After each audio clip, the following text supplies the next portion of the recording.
দাবি জানাচ্ছি যে বর্তমান আমাদের বাংলাদেশে নারীরা যেভাবে নির্যাতিত হচ্ছে সেই নির্যাতিত নারীর পাশে থাকতেই আমাদের অবস্থান।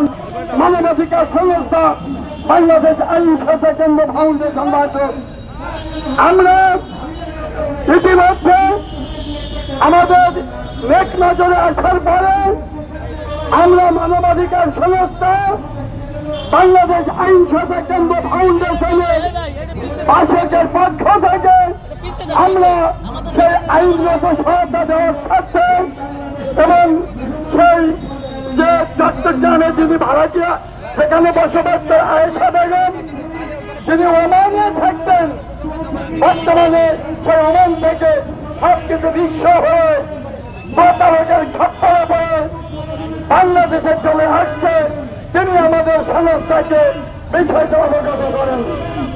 আমরা তৎক্ষণাৎ সেই মহিলা তথা ভুক্তভোগী আয়েশা বেগমের সংস্পর্শে আয়েশা বেগমের আবেদনের ভিত্তিতে আমরা ঘটনাস্থলে যাই। ঘটনাস্থলে গিয়ে আমরা বাস্তবভাবে প্রমাণিত হয়েছে একজন মেয়ে নির্যাতিত হয়েছে।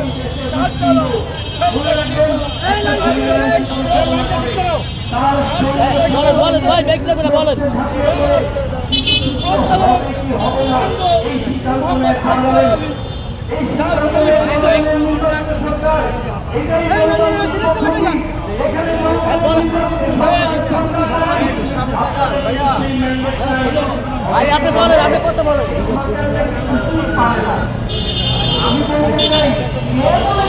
ভাই আপনি কথা বলেন, কত লাইভ চলবে, কথা বলেন।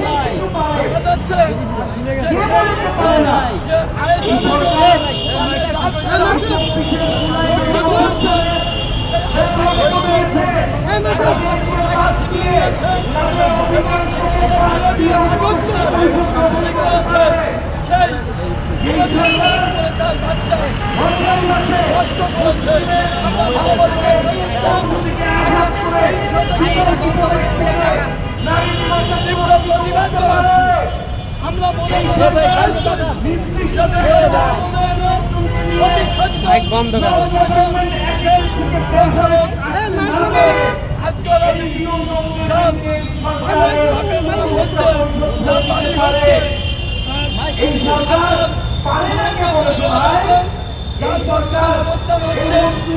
ভাই সামনে টাকা নেই ভাই, এত ভুল আছে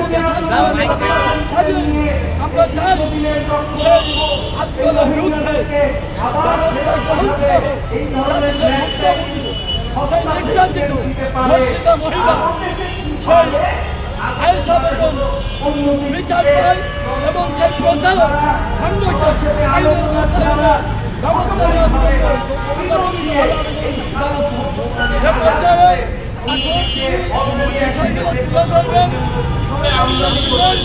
সেই পরিচালক আসাদুজ্জামান আসাদ তুলে ধরবেন, আপনার বিচার পাই সেই ব্যাপারে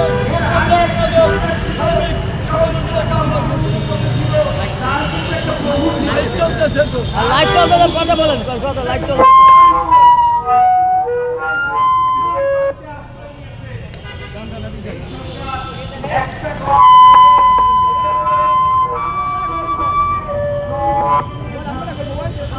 ভাই লাইভে চলতে আমার মাইক লাগে না, আমাকে দেওয়া আছে, আপনি কথা বলেন, ওইগুলো দেন, ওগুলো দেন, ওই যে আপনি কলার ওগুলো দেন, কলারে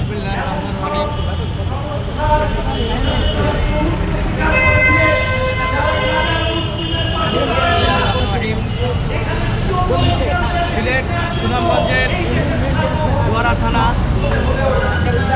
এক ব্যক্তি, তার নাম হচ্ছে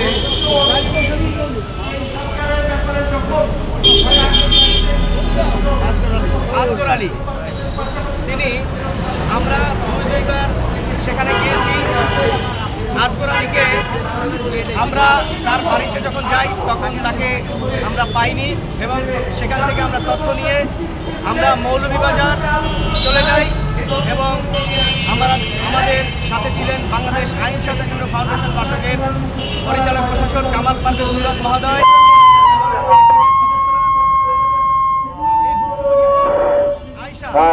তিনি আমাদের সংস্থায় বাংলাদেশ আইন সহায়তা কেন্দ্র ফাউন্ডেশন বাসকের বরাবর অভিযোগ প্রদান করেন। তার ভিত্তিতে আমরা সিলেট দুইবার যাই এবং এই আসগর আলীর কাছে আমরা যাই। যাওয়ার পরে আমরা যাচাই বাছাইয়ের স্বার্থে সেখানে যাওয়া হয় এবং দোহারা থানার ওসি মহোদয় আমাদেরকে হেল্প করেন এবং আমাদেরকে ফোর্স দেন। তখন তার ঘটনাস্থলে তার যে বাড়ি তার এখানে যাই। যাওয়ার পরে ওখান থেকে আমরা মৌলভীবাজার আসি। আমরা জানতে পাই যে সে মৌলভীবাজার আছে, এটা হচ্ছে বড়লেখা থানায় এবং তিনি সেখানে ব্যবসা করতেছেন। তো সেই ক্ষেত্রে আমরা যখন যাই, যাওয়ার পরে গিয়ে দেখি তিনি এখানে আছেন। তাকে প্রথম যখন তার বাড়িতে যাই তখন সে অস্বীকার করে যে আমি তাকে বিবাহ করি নাই। তারপরে সে আসার পরে সে স্বীকার পাইছে যে আমি বিবাহ করেছি। সেই দর্শকের বাংলাদেশে আমরা অনুরোধ করেছিলাম, যেহেতু আপনি বাংলাদেশের প্রচলিত আইনে বাংলাদেশে এসে আপনি পালিয়ে তার 11 লক্ষ টাকা নিয়ে চলে এসেছেন। তো সেক্ষেত্রে আমরা বলি যে আপনি তাকে বিবাহ করেন, কিন্তু তিনি বিবাহ করতে অস্বীকৃতি জানানোর পরে আমরা পরবর্তীকালীন সময় আমরা ঢাকা চলে আসি। কিন্তু বাংলাদেশের প্রচলিত আইনে সে একজন ধর্ষক, আমরা তার বিচার চাই, সর্বোচ্চ ফাঁসি দাবি করছি। আমার এই সংক্ষিপ্ত এখানে উপস্থিত আছেন আমাদের মনিমন দাদা এবং আমাদের বাংলাদেশ আইন সহায়তা কেন্দ্র ফাউন্ডেশন বাসকের কর্মবৃন্দ আছেন। তো সবাইকে ধন্যবাদ জানাচ্ছি। আসসালামু আলাইকুম ওয়া রাহমাতুল্লাহি ওয়া বারাকাতুহু। এ পর্যায়ে যিনি ঘটনাস্থলে ছিল সেই বক্তব্য রাখবেন আপনার সংস্থার পরিচালক প্রশাসক জনাব কামাল মৃধা। তার বক্তব্য তুলে ধরবেন। এই যে আপনি কলারে ভাই, কলারে কামাল মৃধা তার বক্তব্য তুলে ধরবেন।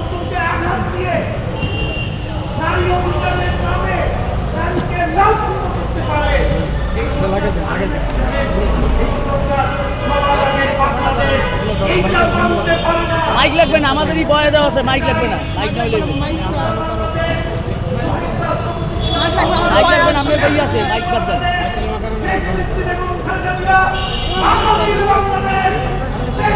বালের মাইক চালায় উনি। দেশবাসী, আপনারা জানেন গণপ্রজাতন্ত্রী বাংলাদেশ সরকার কর্তৃক নিবন্ধীকৃত আন্তর্জাতিক মানবাধিকার সংস্থা বাংলাদেশ আইন সহায়তা কেন্দ্র ফাউন্ডেশন বাসক কর্তৃক সারা দেশব্যাপী অবহেলিত, লাঞ্ছিত, বঞ্চিত যে মানুষগুলো আছে তাদের পাশে গিয়ে আমরা আইনি সহায়তা দিয়ে থাকি। সেই ধারাবাহিকতায় আজকে আমাদের যে মানবাধিকার সংস্থায় একজন ভুক্তভোগী বোন, যার নাম আয়েশা বেগম, তিনি ওমান প্রবাসী। তিনি দীর্ঘদিন তার প্রেমের তাড়নায় তিনি বুয়ার কাজ করেছেন ওমানে। তার সেই দুর্বলতার সুযোগে সুনামগঞ্জ দোয়ারা থানার ইদুকোনা গ্রামের নিবাসী জনাব আসগর আলী সাহেব, তিনি তার দুর্বলতার সুযোগ দিয়ে তাকে বিবাহের প্রলোভন দেখিয়ে 11 লক্ষ টাকা সহ টাকা আত্মসাৎকারী ধর্ষণকারী সেই আয়েশা বোনকে ধর্ষণ করেন এবং তার বারবার প্রাণ নষ্ট করে তিনি বাংলাদেশে চলে আসেন। আর টাকা আত্মসাৎ করে তিনি মৌলভীবাজার জেলাধীন বড়লেখা থানার অন্তর্গত একটি চৌকি রেস্টুরেন্টে তিনি এখন ম্যানেজার পদে চাকরিরত। আমরা সেখানে সুনামগঞ্জ জেলায় বড় থানায় গিয়েছিলাম। সেখানকার ওসি মহোদয়ের সহযোগিতায় আমরা সেখানে প্রশাসন নিয়ে সেই ধর্ষক আসগর আলীর বাড়িতে গিয়ে আমরা তার সাথে কথা বলি, তার যারা বাবা ভাই বোন তাদের সাথে আমরা কথা বলি। আমরা জানতে পারি তিনি বড়লেখা থানা বাজার জেলায় তিনি আত্মগোপনে আছে। আমি সেই জায়গায় গিয়ে আমরা প্রশাসনের সহযোগিতায় সেই দোয়ারা থানা ওসি মহোদয়ের সহযোগিতায় আমি সেই আসগর আলীকে ধরতে পারি এবং তার সাথে কথা বলি। তাকে যখন আমি আমার সংস্থার পরিচয় দেই এবং আমি তাকে বলি যে মেডিকেলে আপনি দোষী, আপনি তাকে ধর্ষণ করেছেন, তিনি অকপটে স্বীকার করেন এবং সেই চৈতি রেস্টুরেন্টের মালিক তিনি জামাতের নেতা এবং ওখানকার স্থানীয় যে জামাতের লোকজন আছে তাদের সাথে আমি একাধিকবার আমি আলোচনা করি, তারা আমাকে ডেট লিস্ট করেন। সেই ডেট অনুযায়ী আমি আবার সেই দোয়ারা থানায় বড়লেখা থানায় চলে যাই। সেখানকার স্থানীয় লোকেরা জামাতের নেতারা তারা আমাকে বলেন, ভাই আমি আপনাকে আশ্বস্ত করি, আমি আশ্বস্ত করছি আমি এই আসগর আলীর বিচার করব এবং এই বিষয়টা বড়লেখা থানার ওসি মহোদয় জানেন, ওখানকার ওসি অপারেশন তিনিও জানেন। আমি সেখানে তাদের সাথে আলোচনা করি, তারা আশ্বস্ত করেও তাকে সেই সর্বোচ্চ আইনের আওতায় নিয়ে আসেননি এবং তাকে বিচারের মুখোমুখি করেনি। অবশেষে আমি ঢাকায় চলে আসি এবং সেই আয়েশা আসলে মায়ের সাথী, তাকে আমি সর্বোচ্চ বিচারের জন্য রাষ্ট্রের কাছে আমি এখন প্রেস ক্লাবে অবস্থান করছি। আমি আশা করছি রাষ্ট্রের যারা নীতিবিদরা আছেন এবং অন্তর্বর্তীকালীন সরকার প্রধান যিনি প্রফেসর ডক্টর ইউনূস স্যার আছেন তাকে আমি দৃষ্টি আকর্ষণ করছি। আমরা এই আশা বোনকে যেন তিনি সঠিক এবং একটি সুস্থ বিচার পান সেই জন্য আমি রাষ্ট্রের প্রতি আমি দৃষ্টি আকর্ষণ করছি এবং পুলিশ প্রশাসন আছেন, সাংবাদিক বৃন্দ আছেন, দেশবাসীর কাছে আমি বিনীতভাবে অনুরোধ করছি এই ধর্ষিতা এবং এই অবহেলিত এই লাঞ্ছিত বঞ্চিত যিনি এখন মানুষের জীবন যাপন অতিবাহিত করছেন এই আশা বোনকে আমরা সেই বিচার পাওয়ার জন্য আমি অনুরোধ করছি রাষ্ট্রের নীতি নির্ধারক যারা আছেন সবার কাছে। এই বলে আমি আমার ক্ষুদ্রতম বক্তব্য শেষ করছি। আসসালামু আলাইকুম রহমতুল্লাহি ওয়া বারাকাতুহু।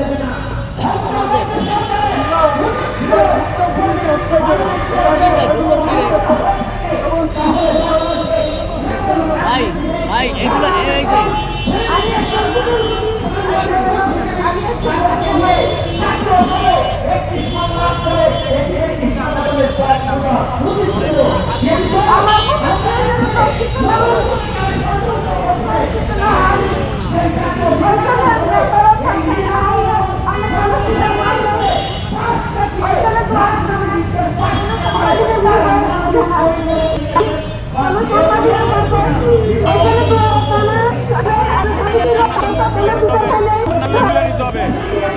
হ্যাঁ মুখ খুলে নেন, জনগণে দেখবে তো আপনার কাছে।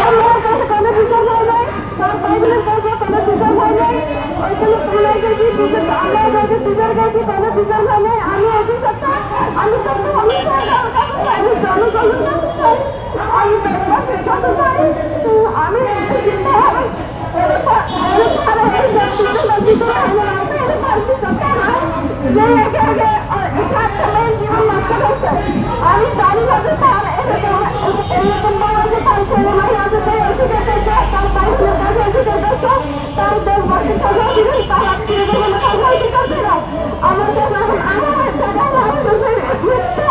আমার বিয়ে করছে, সে এখন বিয়ে করে এখন দেশে পালিয়ে আছে। আমার অস্বীকার করে আমার স্ত্রীর মর্যাদা করে আমার টাকা পয়সা দিতে চলে আমার মান সম্মান নষ্ট, আমার সমাজ আছে, আমার দেশের কাছে আমার মান সম্মান নষ্ট। এখন আমি দেশবাসীর কাছে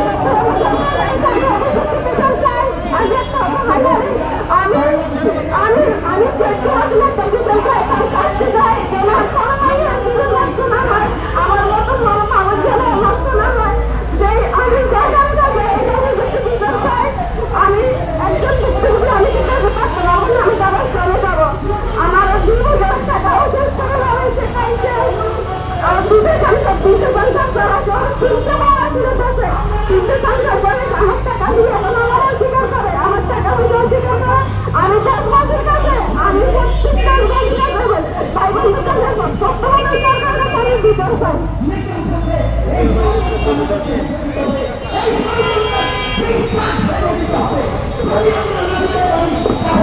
আমরা প্রশাসনের কাছে হাসিনা বেগমের হয়ে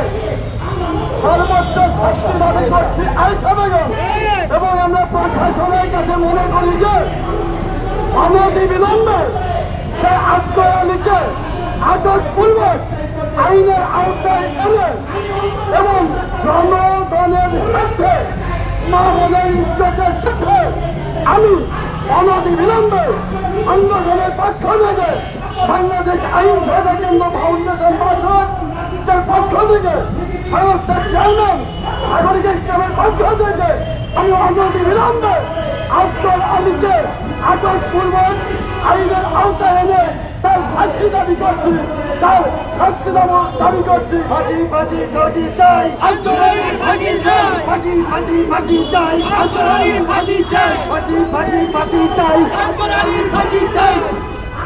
আমরা বলতে চাই সরকারের কাছে একটাই কথা, আজগর আলীকে আইনের আওতায় এনে ফাঁসি চাই। দৃষ্টান্তমূলক পদক্ষেপ নেওয়ার জন্য বর্তমান প্রধান উপদেষ্টা ডক্টর ইউনূস, সেই সাথে মৌলভীবাজার জেলা পুলিশ সুপার এবং বাংলাদেশ থানার ওসি সাহেব, সুনামগঞ্জের এসপি সাহেব এবং দুয়ারা থানার ওসি সাহেবের হস্তক্ষেপ কামনা করছি এবং এখানে আমাদের আজকের আমাদের বন্ধন শেষ করছি। সুস্থ বিচারের দাবিতে আমরা এখানে থেমে থাকবো না, আগামীতে আবার পৌঁছে থাকবো, এই হচ্ছে আমাদের প্রত্যাশা। গণমাধ্যমের সকল সাংবাদিক মিডিয়া